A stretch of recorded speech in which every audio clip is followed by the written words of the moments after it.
Olá, queridos, graça e paz. Você já leu sua Bíblia hoje? Nós estamos no dia 293 dessa jornada, da leitura da Bíblia em um ano. Então não desista, permaneça firme aí nesse propósito. Mas antes, dê o seu like, curta, compartilhe esse vídeo com o maior número de pessoas que você puder, nas suas redes sociais, nos seus grupos do WhatsApp, para os seus familiares, seus amigos. Seja bênção na vida de alguém enviando essa mensagem.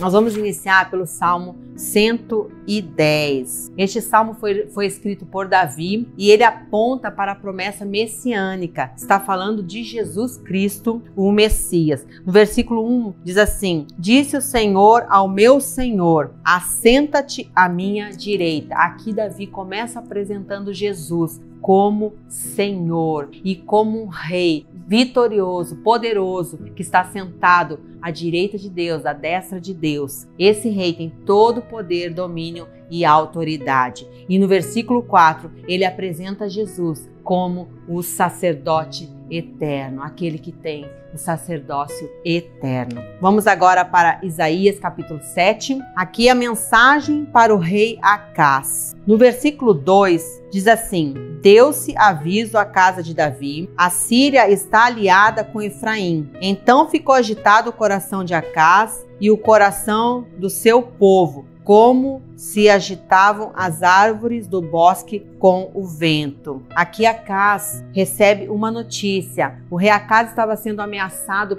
pelo rei da Síria e pelo rei de Israel. Mesmo Acaz sendo um rei ímpio, que não confiava em Deus, Deus manda Isaías entregar uma mensagem ao rei Acaz, que está aqui no versículo 4. Diz assim: E disse-lhe, acautela-te e aquieta-te, não temas, nem se desanime o teu coração, por causa destes dois tocos de tições fumegantes, por causa do ardor da ira de Rezim e da Síria e do filho de Remalias. Porquanto a Síria resolveu fazer-te mal, bem como Efraim e o filho de Remalias, dizendo. Aqui Deus estava dizendo para Acaz que era para ele se aquietar o seu coração, não era para ele temer, não era para ele desanimar, porque o propósito de Deus era proteger Judá, era dar a vitória, era destruir os seus inimigos. Versículo 6, subamos contra Judá e amedrontemo-lo, e o conquistemo para nós, e façamos reinar no meio dele o filho de Tabeal. Esse era o que Israel e a Síria estavam planejando contra o rei Acaz, era tirar ele do trono e destruir e tomar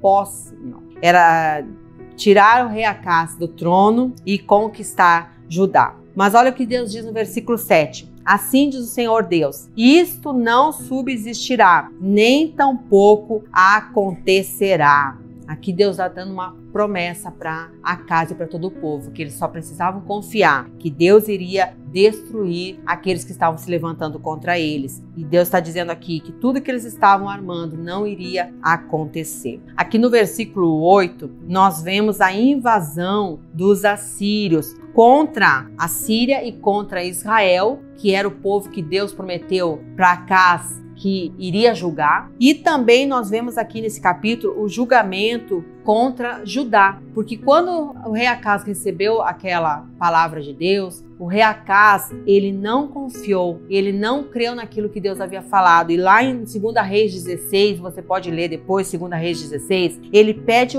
ajuda ao rei da Síria, o rei dos assírios, para que ajudasse ele. E inclusive manda presentes pedindo a ajuda desse rei. E é exatamente esse rei que vai destruir Israel, vai destruir a Síria e vai destruir e vai trazer julgamento sobre Judá. A partir do versículo 9 aqui tem um título, diz assim: o Senhor é a nossa esperança. O Senhor é a esperança daqueles que confiam, que esperam nele e obedecem. Aqui a partir do versículo 9 até o 15, Deus está falando sobre isso, que todo o plano dos ímpios não terá sucesso, que tudo aquilo que o ímpio planejou não terá sucesso, porque Ele está com o seu povo. Então, nos tempos de provações, de lutas, de perseguição, nós devemos temer, como diz aqui no texto, somente a Deus, somente nele nós devemos confiar, e porque Ele é o nosso refúgio e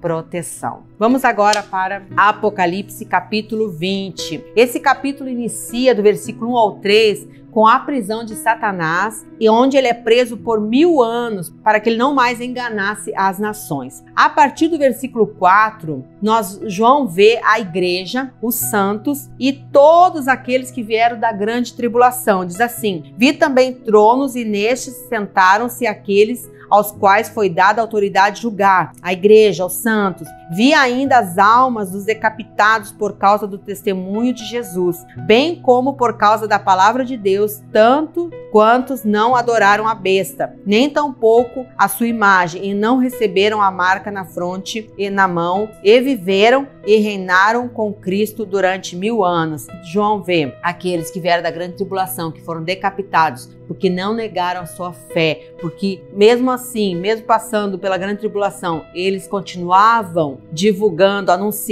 continuavam anunciando a mensagem do Evangelho. E ele vê também aqui o reinado de Cristo por 1000 anos e a sua igreja, o seu povo, reinando com ele. Do versículo 7 ao versículo 10, nós vemos aqui que Satanás, ele é solto e novamente, agora de uma vez por todas, ele é derrotado por Deus, derrotado por Jesus. Ele é completamente destruído. Do versículo 11 ao 15, nós vemos aqui o juízo de Deus e o julgamento dos mortos. E João fala que ele vê livros sendo abertos e um livro que se chamava o livro da vida também sendo aberto. Estes livros que João está falando aqui são os livros onde está escrito todas as nossas histórias, histórias de toda a humanidade, todos que habitaram na terra, registro de todas as obras, de todas as nossas obras, sendo elas boas ou más, tudo está escrito. E em Salmo 139:16 diz assim: e no teu livro foram escritos todos os meus dias, cada um deles escrito e determinado. Então,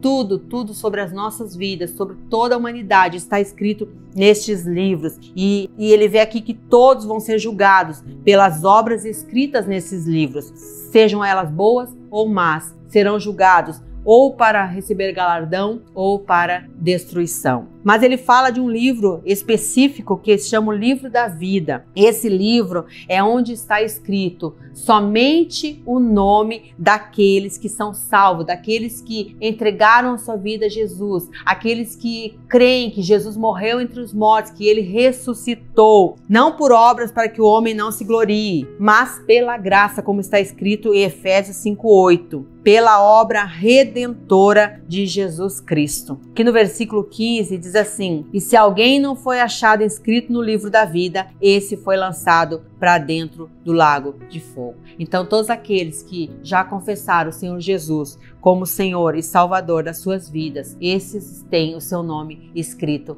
no livro da vida. E você talvez que nunca entregou sua vida a Jesus, não sabe se seu nome, não tem certeza se seu nome realmente está escrito no livro da vida, você tem a oportunidade hoje de entregar a sua vida a Jesus, a fazer uma oração, pedindo que Ele perdoe seus pecados, reconhecendo Ele como Senhor e Salvador, o único Senhor e Salvador da sua vida, pedindo que Ele perdoe seus pecados e que Ele escreva o seu nome no livro da vida. A palavra diz que todo aquele que confessa com a sua boca e que crê no seu coração que Jesus Cristo morreu e ressuscitou entre os mortos, esse será salvo. Deus abençoe sua vida, abençoe sua família e não esqueça, querido, de curtir e compartilhar esse vídeo.